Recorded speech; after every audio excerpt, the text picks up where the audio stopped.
Mateus 9, 35 a 38.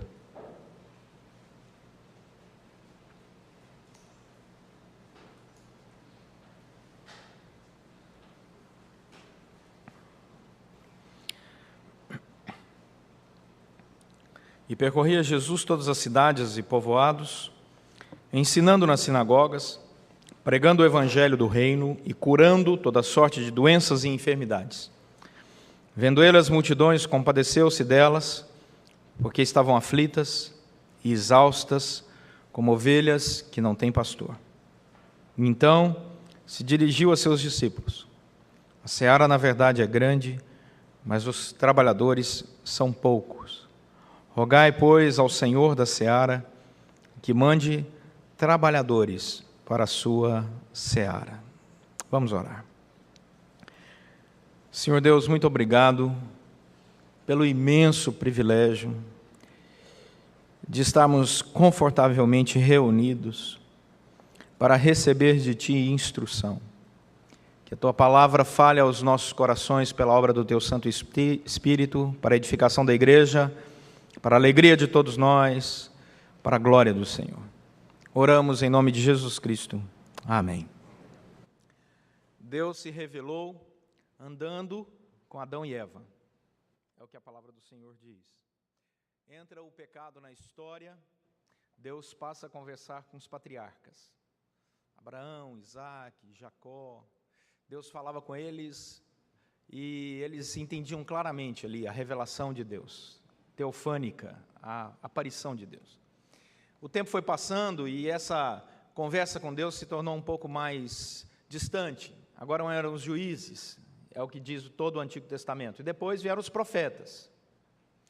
Mas depois dos profetas, nós temos um silêncio profético do final do Antigo Testamento para o Novo Testamento, que começa aqui com Mateus, de 400 anos. Deus não falou nada, Deus não se revelou, Deus não mandou profeta algum por 400 anos. Imagine o que é 400 anos de silêncio divino. É nesse período que surgem, dentro do judaísmo, várias vertentes de interpretação da Escritura. É aí que nascem os fariseus, os saduceus, os essênios e assim por diante. Esses grupos nascem nesse período que nós chamamos de intertestamentário, entre os dois testamentos, o Antigo Testamento e o Novo Testamento. Agora, eis que, depois de 400 anos de silêncio profético, o próprio Deus se encarna. E Mateus está impressionado com essa presença divina. Toda a profecia do Antigo Testamento que apontava para a vinda do Messias, agora ele, Mateus, pode ver com seus próprios olhos. E ele começa no capítulo 1 descrevendo o Emanuel. Deus está conosco. Que coisa espetacular. E ele faz isso, lembrando de Hebreus capítulo 1, versos 1 e 2, que Deus antes falou pelos profetas, aos pais, mas agora nos fala pelo Filho. O autor de Hebreus faz todo esse resumo em 2 versículos. Cristo Jesus está entre nós. E Mateus está impressionado com isso. A vida dele mudou. Ele era Levi, agora ele é Mateus. Não mudou só o nome, mudou a vida. Ele era publicano, agora ele é apóstolo. Ele era um pecador, descrente, muito distante de Deus, agora ele é um cristão. E esse livro foi escrito antes da destruição do templo, que acontece no ano 70 depois de Cristo. Mas o tom do livro é evidentemente judaico. O comentarista John MacArthur levanta algumas coisas interessantes que você encontra nesse texto, que mostra que a intenção de Mateus era escrever para judeus e mostrar para os judeus que toda aquela expectativa, todo aquele silêncio de Deus havia acabado. Todas as promessas de Deus agora estavam sendo realizadas de maneira visível, clara na pessoa de Cristo Jesus. E Mateus passa a descrever a vida de Cristo Jesus. Jesus Cristo é chamado de o filho de Davi por Mateus. Mateus bate nessa ênfase, ligando ao reinado de Davi. Jesus vem para falar sobre o reino dos céus, a perspectiva de reino é maior, e Mateus convida os seus leitores a perceber isso. Ele faz 60 citações do Antigo Testamento, mostrando que Jesus era o Messias prometido lá do Antigo Testamento, que agora estava diante de seus olhos, para que não houvesse dúvida alguma nos seus leitores, que conheciam tão bem o Antigo Testamento, que era Jesus que estava diante deles. E, por fim, a rejeição de muitos dos ouvintes por parte da pregação de Cristo Jesus, e Mateus vai destacar isso, pois tanto Mateus é um livro escrito para judeus, e ele está tentando mostrar para eles que Jesus vem para cumprir toda aquela expectativa, que Deus não está mais calado, que Deus está entre nós, que a esperança de uma religiosidade, por séculos e séculos, agora se cumpre na encarnação do Verbo. Jesus está entre nós, Deus se fez carne, Ele está presente. E é interessante porque o povo nesse momento está triste. O povo, quando Jesus chega, se sente abandonado por Deus, abandonado como nação, abandonado no meio da família. O povo está esfacelado. E aí eis que chega o Messias, e ele vai se dirigir a esse povo com o coração todo quebrantado, e o Evangelho vai bater nessa tecla: vocês não podem perder a alegria, mesmo depois de tantos anos de silêncio, porque agora o Verbo se fez carne e habitou entre nós, cheio de graça e glória. Lamin Sané, um teólogo africano, diz que em Cristo Jesus somos unidos em novo nascimento a toda a tradição judaica. Toda a expectativa judaica para o cristão agora está clara em Cristo Jesus. E por isso nós amamos toda uma tradição histórica, porque ela joga luz na beleza da vinda do Messias para a nossa história. Apesar de não sermos historicamente um povo judeu, somos espiritualmente o povo judeu, o povo de Deus, o Israel. Daí o Evangelho de Jesus é poderoso, e se você olha o texto de Mateus, você vê a ênfase de Mateus da importância da encarnação de Jesus como Emanuel, como Deus que anda conosco. Olha o capítulo 8 de Mateus. Depois que Jesus passou pelo capítulo 5 e fez um excelente discurso, ele chama a atenção sobre a missão da igreja, a nova agenda da igreja. E a partir do capítulo 8, depois que termina o Sermão do Monte, vemos Jesus se relacionando com as pessoas. Olha o capítulo 8, versículo 1. Ora, descendo ele do monte. Versículo 5. Tendo Jesus entrado em Cafarnaum. Versículo 14 do capítulo 8. Tendo Jesus chegado à casa de Pedro. Versículo 16. Chegada a tarde, trouxeram-lhe muitos endemoniados. Versículo 18 do capítulo 8. Vendo Jesus muita gente ao seu redor. Versículo 23 do capítulo 8. Então, entrando ele no barco, seus discípulos o seguiram. Versículo 28 do capítulo 8. Tendo ele chegado a outra margem. Capítulo 9. Entrando Jesus, no versículo 1, num barco. Versículo 9 do capítulo 9. Partindo Jesus dali. Versículo 10 do capítulo 9. Sucedeu que, estando ele em casa. Versículo 14 do capítulo 9. Vieram depois os discípulos de João e perguntaram para ele. Versículo 19, Jesus levantando-se. Versículo 23, tendo Jesus chegado à casa do chefe. Versículo 27, partindo Jesus dali.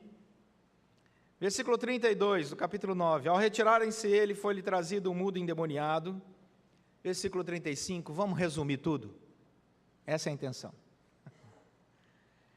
Deus está conosco, Deus está andando no nosso meio, essa é a intenção de Mateus.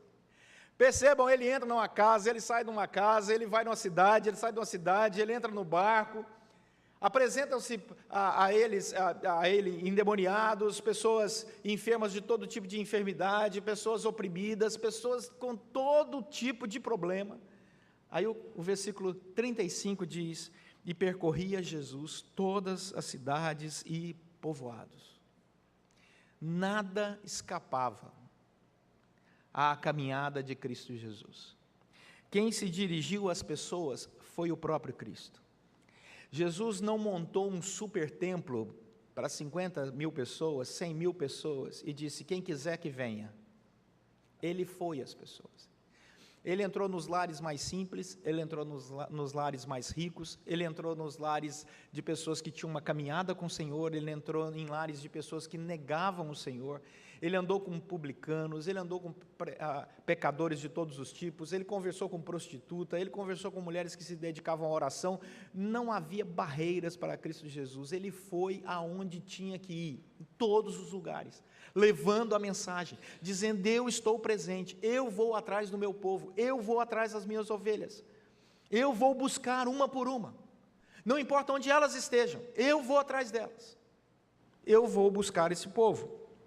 Portanto, nós vemos aí no versículo 35, Jesus entrando até nas sinagogas. Não houve uma barreira para que ele pudesse fazer uma só coisa, pregar o evangelho do reino, e a partir da pregação que tem a primazia, olha o versículo 35, as outras coisas são consequências. A primazia é a pregação do evangelho do reino. A cura de toda sorte de doenças e enfermidades, expelir demônios, era consequência do ensino, porque Cristo não queria que as pessoas confundissem o seu poder com outro poder, já que nós estamos falando numa época em que existiam muitas divindades, existiam magos, existiam pessoas que se relacionavam com qualquer tipo de espiritualidade que pudesse dar alguma forma de manifestação espiritual. Jesus não faz isso. Primeiro ele prega, primeiro ele ensina, primeiro ele diz de onde veio, por que veio, para quem veio, qual a expectativa dele para com as pessoas. Primeiro o evangelho. Jesus chega a dizer, é mais importante curar uma pessoa ou perdoar os seus pecados? Ele primeiro perdoava, depois curava, porque mais importante era o perdão dos pecados. Jesus não permitia que as prioridades fossem trocadas. Primeiro a pregação do evangelho, depois a cura, a libertação, e assim por diante. Daí o versículo 36 diz que ele olhava, ele observava as multidões. O olhar de Jesus é um olhar atento. O olhar de Jesus é um olhar de quem ama. Para Jesus não há impossíveis. Para Jesus não há barreira nenhuma, nem cultural, nem linguística, nem socioeconômica, nada. Ele observa cada um de nós. O texto diz que ele olhava as multidões todas. Ele não tinha ali naquele olhar uma capacidade de detectar a vontade apenas de quem ele já conhecia ou se desejava conhecer. Jesus vê a todos nós, Jesus vê a multidão toda. Ele sabe o que passa no coração de toda uma multidão. E o texto diz no versículo 36 que o sentimento de Jesus é de compaixão. Olha o verso 36. E essa palavra compadecer aqui é um sentimento puro. Essa palavra no grego significa um amor carinhoso, de quem de fato se envolve, chorar com os que choram e alegrar com os que se alegram. É o sentido dessa palavra. Jesus, por ser Deus, não está distante às nossas emoções. Ele sabe o que passa na nossa mente, Ele sabe o que passa no coração de cada um de nós. Cada um de nós tem a sua vida totalmente transparente diante do Senhor. Por isso que a palavra do Senhor diz que o Senhor vai nos julgar pelos desígnios dos nossos corações, não é apenas pela nossa obra, mas pelos desígnios dos nossos corações. Não há nada encoberto ao Senhor. E ele se compadecia da dor dessas pessoas. Olha o que diz o verso 36. Porque elas estavam aflitas. Essa palavra aflição aqui era uma palavra usada para uma ovelha que estava caída no chão, toda atormentada, sem poder se levantar e sendo agredida por cães. Esse é o sentido dessa palavra aqui na língua original. Não é uma aflição só interior, não, é uma aflição até física. É a sensação de estar preso a alguma coisa que você não consegue soltar, a uma preocupação, a uma dor, a uma aflição. Esse é o sentido dessa palavra. E Jesus diz que olha para aquela multidão e vê que as pessoas estão assim, e Mateus escreve para eles dizendo: Deus sabe a aflição de um povo que está há 400 anos em silêncio profético, pois o próprio Deus se encarnou. Ele te conhece, Ele tem andado no nosso meio, Ele entra nas nossas casas, Ele come a nossa comida, Ele bebe a nossa bebida, Ele está aqui, curando, pregando, transformando. Ele sabe da sua dor. E o texto diz que Mateus tenta usar palavras inspirado pelo Espírito Santo, para demonstrar a profundidade desse relacionamento de Cristo com as pessoas. As ovelhas que estavam aflitas chegaram à exaustão. Olha o que diz o verso 36. Elas estão exaustas. Essa palavra, na língua original, que foi escrito aqui, significava alguém que estava ferido mortalmente. É quando alguém era machucado, tomava uma flechada bem no peito e ele começava a sangrar e as pessoas ao redor sabiam que ele estava morrendo. E Jesus diz que ele olha para as multidões, ele encontra essas multidões aflitas e encontra essas multidões sangrando e que elas vão morrer. Ele sabe que elas vão morrer. Elas estão exaustas porque estão buscando soluções pelos seus próprios meios. E Jesus diz que o resultado disso é essa ferida que é mortal. São palavras fortes que Mateus usa aqui. São palavras que expressam uma multidão completamente combalida. Qual que é a conclusão dele no verso 36? Elas eram como ovelhas que não têm pastor. Essa expressão remonta Números, capítulo 27, quando Moisés recebe de Deus o aviso: Moisés, você vai embora, você vai morrer. E Moisés diz: Senhor, o que vai ser desse povo? Eles são como ovelhas que não têm pastor. E o Senhor diz: não se preocupe, Moisés, eu vou levantar Josué. Josué vai cuidar. Porque acima de Moisés, acima de Josué, o nosso supremo pastor é Jesus. E ele diz: eu cuido do meu rebanho. Às vezes a gente acha que somos nós que cuidamos das nossas coisas, né? É Cristo quem cuida. Ele já prepara todas as coisas. Ele diz que olha para essa multidão perdida. Não existe coisa pior para uma ovelha que uma ovelha andar sem pastor. Sem quem oriente, dirija na palavra, explique e diga: olha, esse é o caminho, ensine. E Jesus diz que olhou para essa multidão estava perdida. E uma multidão perdida é uma multidão que anda em bloco. Porque a porta que leva para o inferno é bem larga. E o texto diz aí no verso 37, que então Jesus se dirige aos discípulos. E a palavra de Jesus aos discípulos é uma palavra que muda a configuração do discurso. D.A. Carson, um comentarista, diz que é muito interessante. Jesus muda o foco. Ele vê ovelhas machucadas, feridas, exaustas, cansadas, morrendo. E ele chama os discípulos e ele não diz: as ovelhas estão morrendo. Ele diz outra coisa. Ele amplia a visão e o discurso, e ele diz: olha, a seara é grande. Ele não falou nada dos de ovelha. A seara é grande, mas os trabalhadores são poucos. Rogai, pois, ao Senhor da seara que mande trabalhadores para a sua seara. O que passou no coração de Jesus, o diagnóstico de Jesus com as pessoas, era de um pastor cuidando da ovelha, mas quando ele chama os seus discípulos, ele diz: vocês são os que irão fazer a colheita do campo. Ele deixa de cuidar de um animal para cuidar do campo. Porque apesar de Jesus detectar individualmente a dor, o sofrimento, a aflição, a exaustão de cada ovelha, ele chama os seus discípulos para olhar algo maior, o campo maior, e não se deter em especificidades. É como se Jesus estivesse dizendo aos discípulos: olha, não se perca na análise individual, olha de maneira mais abrangente, deixa que eu cuido de cada caso especificamente. vocês têm que olhar algo maior, a seara.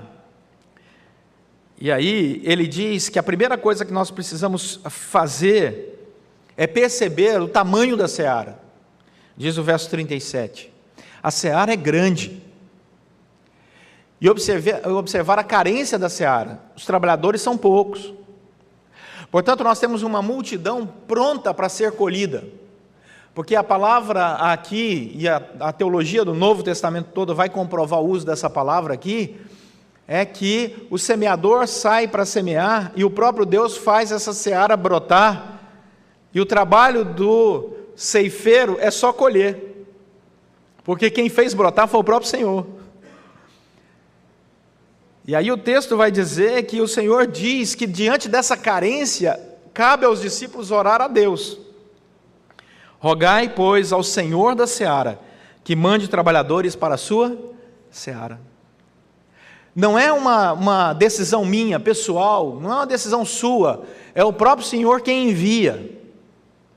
É o Senhor quem visita as casas, é o Senhor quem procura as pessoas, é o Senhor quem levanta trabalhadores para a seara.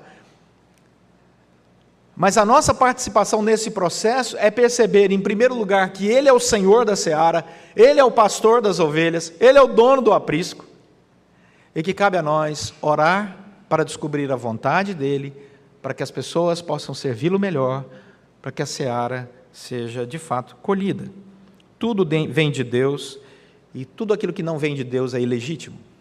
Por isso que Paulo faz uma crítica àqueles que desejavam trabalhar na seara sem terem sido chamados para a seara, porque na verdade não amavam nem a seara nem as ovelhas, amavam a si mesmos. A motivação estava errada, porque quem de fato é chamado, ama a ovelha, se envolve na seara. Daí, Cristo mostra ali o amor dele pela multidão, e ele envia. Olha o capítulo 10, o texto depois desse texto, versículo 1. Como Jesus termina essa sua linha de raciocínio, e Mateus vai seguindo ele. Ele chama os 12 discípulos, capítulo 10, versículo 1, e lhes dá autoridade sobre espíritos imundos para os expelir, para curar toda sorte de doenças e enfermidades. Depois que Jesus ensinou os discípulos o Evangelho, depois que eles passaram por todo aquele período de aprendizado do Evangelho, agora Ele lhes dá autoridade para sair, para curar, para expelir demônios e assim por diante. Eles têm uma base doutrinária sólida para ter uma ação missionária eficaz. Então toda aquela oração no final do capítulo 9, agora se torna em ação a partir do capítulo 10. O que a gente leva para casa? Mateus 28. Da mesma maneira que o Senhor enviou os discípulos, no final de toda a sua história ministerial, depois de sua morte e ressurreição, Ele chama a igreja toda e diz: ide por todo o mundo e pregai, prioridade, o Evangelho a toda criatura. Lá em Marcos, você vai ver que o Senhor diz que sinais iriam acompanhar essa pregação. A igreja foi chamada, cada um de nós, para levar essa palavra de libertação a quem está aflito, a quem está exausto, a quem está se sentindo como ovelha que não tem pastor. Quais são as aplicações desse texto de Mateus para todos nós? O John Piper diz que o que pregamos é o texto, mas existe também a realidade por detrás do texto. Ou seja, nós não falamos apenas de um texto, falamos das nossas vidas quando olhamos para cada texto da palavra do Senhor. Olhamos aqui o texto, e o texto de Mateus diz assim, em primeiro lugar, a primeira aplicação: devemos nos lembrar que Jesus entra nas nossas casas. Ele vai até cada um de nós. Nós não estamos sozinhos. Jesus falou no final do texto de Mateus: eis que estou convosco todos os dias até a consumação dos séculos. Jesus continua andando conosco. Essa é a primeira coisa que eu queria que você levasse para a sua casa hoje. Você percorre cidades, ruas, bairros, estados diferentes, quem sabe até países diferentes, pois Cristo está ao seu lado. Pela obra do Espírito Santo de Deus, você não está sozinho. Jesus, segunda aplicação, que anda ao nosso lado, conhece o nosso coração.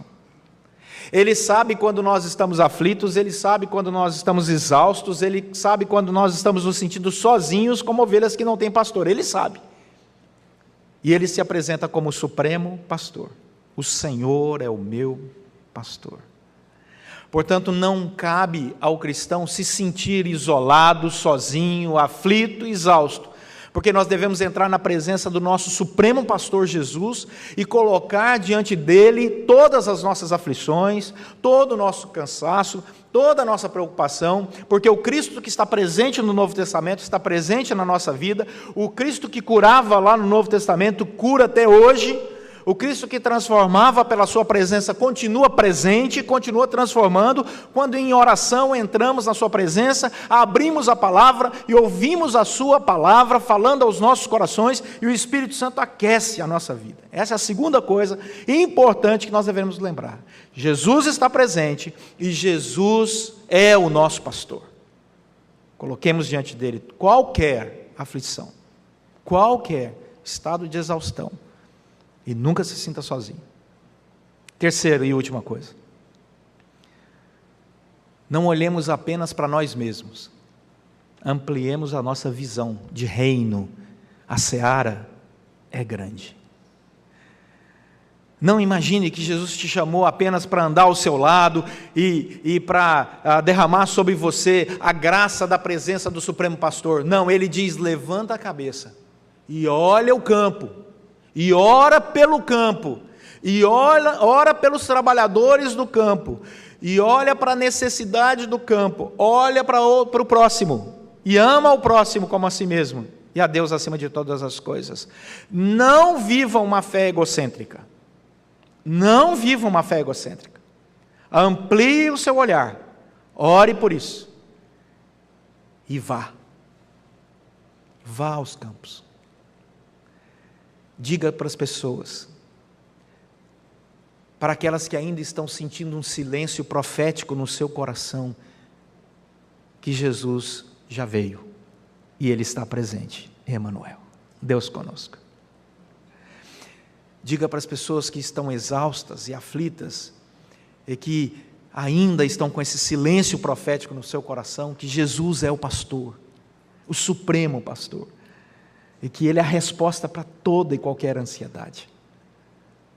E diga para as pessoas que as suas vidas têm propósito, para que elas ampliem a sua própria visão e sejam bênção nesse mundo, sendo mais um trabalhador na seara do Senhor, seja na sua casa, seja no seu trabalho, seja na sociedade em que vive. E aí sim, viveremos o Evangelho, aonde a alegria jamais nos faltará, jamais, não importa as circunstâncias, nosso pastor está conosco. Vamos orar.